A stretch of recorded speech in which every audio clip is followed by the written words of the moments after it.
Hey, welcome to Project U. Our whole thing here is small steps, big change. And today, man, we are tackling a big one. It's something that gets to pretty much all of us. How in the world do you get your focus back when it feels like everything is literally designed to steal it? You know that feeling, right? It's like you've got 50 browser tabs open in your brain. A random YouTube video is auto-playing from somewhere you can't find it. Your mind is just scattered. It feels like your mental battery is just constantly stuck on low. Well, that feeling? It actually has a name, kinda. People call it brain rot. Now, it's not a real medical term, so don't worry, but it just perfectly captures that nagging sense that maybe you're not quite as sharp as you used to be. And it proves, this isn't just you, it's something we're all feeling. And the result?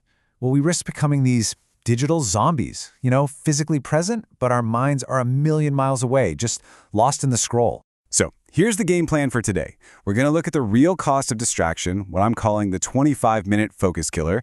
Then we'll pull back the curtain on why this is happening, and it's not you, it's them. After that, we're all about solutions. We'll talk about your mindfulness superpower and give you a 4-step toolkit you can use today.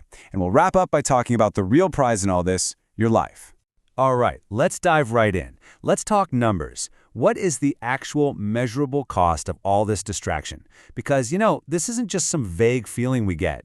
It has a real, pretty staggering impact on our ability to do, well, pretty much anything. Okay, get ready for this number. 25 minutes. Yeah, seriously, that's a real number from research done at the University of California, Irvine. And it's kind of shocking, but what does it actually mean? That's right. After just one tiny little interruption, a notification, a quick email check, it takes an average of 25 minutes to get your full concentration back on what you were doing. Just think about that. How many times does that happen in a day? 5? 10? That tiny little interruption is not a tiny problem at all. It's a massive, massive productivity killer. But here's the good news. There's proof we can actually fight back. There was this study called the Do Not Disturb Challenge. People just turned off all their phone notifications for 24 hours. And the results? They were immediate. People felt way more productive and way less distracted. Now, to be fair, there was a little trade-off. They did feel slightly less connected socially. But the data is crystal clear. Fewer pings and buzzes mean better focus. Simple as that. Okay, this brings us to a really, really important point, and I want you to hear this. If you struggle to focus, it is not a personal failure. It's not because you're weak or you lack willpower. We have to pull back the curtain and look at the system that's been built to work against us. The author Johann Hari has this perfect analogy for it. He says that telling someone to just focus more in our world today is like covering them in itching powder and then yelling, "Hey, you should really stop scratching." It's totally useless if we don't deal with the source of the problem, the itching powder itself. And that itching powder?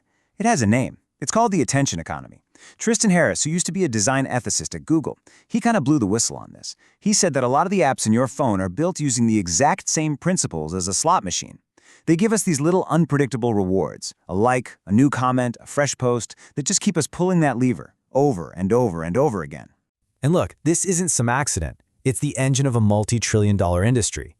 The business model is actually super simple. Step 1, they track everything you do, every click, every swipe. Step 2, algorithms use that data to build an incredibly detailed profile of you. And finally, step 3, they sell access to you, to your attention, to advertisers. You're not the customer. Your focus is the product being bought and sold. And you know what? Just knowing that, that's the first huge step to breaking free. So the big question is, how do we fight back? Now, the answer isn't to go full hermit and throw your phone in a river. It's more about a shift in your mindset. It's about moving from being a passive user who's just constantly reacting to everything to becoming an intentional user who's actually in control. The author Cal Newport has this great idea. He says we need to adopt a craftsman mindset. See, most of us have what he calls an any benefit mindset. If an app offers any little possible upside, we're like, sure, I'll download that. But a craftsman, like a woodworker, is way more selective. They only pick up a tool if it substantially helps them do their most important work. It's all about being the boss of your tech, not the other way around.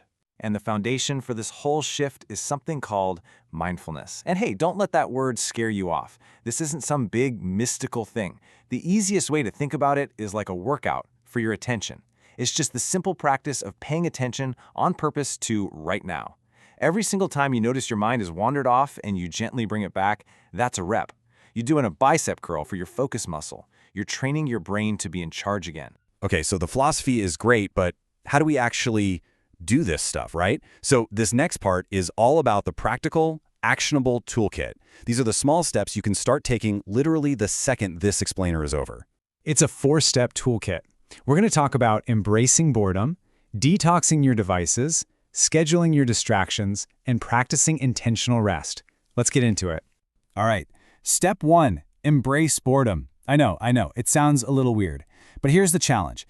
Next time you're waiting in line at the coffee shop, just fight that twitchy urge to grab your phone. Just stand there, be bored for a minute. Because when you let your mind wander, that's when the good stuff happens. That's where creativity sparks. You're basically retraining your brain to not need that constant hit of new stimulation. Step 2 is all about detoxing your devices. Here's your mission. Go into your phone settings and turn off every single notification that doesn't come from a real live human being. Be ruthless. And while you're at it, delete those apps you know are just black holes for your time. But here's the most powerful tip of all. Stop sleeping with your phone. Charge it in another room overnight. I'm telling you, it is an absolute game changer for your sleep and your entire morning. Okay, steps 3 and 4 are about mastering your time, and they go hand in hand. So first, you're going to schedule your distractions. Yeah, you heard me. Instead of letting social media and email interrupt you all day, you put them in a box. Maybe you set aside 2 15-minute blocks a day to check that stuff. Outside of those times, it's off limits. And then, second, you have to practice intentional rest. Our brains are not built to work for 8 hours straight. They work best in sprints. So try working in super focused 90-minute blocks and then take a real break. Like get up, walk around, look out a window. This isn't about being lazy. It's literally the secret that top performers use. So you might be listening to all this and thinking, man, that sounds like a lot of work. Why should I even bother? And that's a fair question. The reason is that the prize here, it isn't just about being a little more productive at work. It's so much bigger than that. There's this quote from a science writer named Winifred Gallagher that just nails it, and I really want you to let this sink in. Because when you decide to take back your focus from all the noise and distraction, you're not just getting a few hours back. You are literally taking back control of your life itself. And that leaves us with the only question that really matters, right? Once you get your attention back, what are you going to spend it on? What in your life truly deserves that precious, undivided attention? Your work? Your family? Your health? A passion project? Look, don't get overwhelmed by all this. Just pick one small thing from the toolkit to start. Seriously. Maybe tonight, just try charging your phone in the kitchen instead of your bedroom. That's it.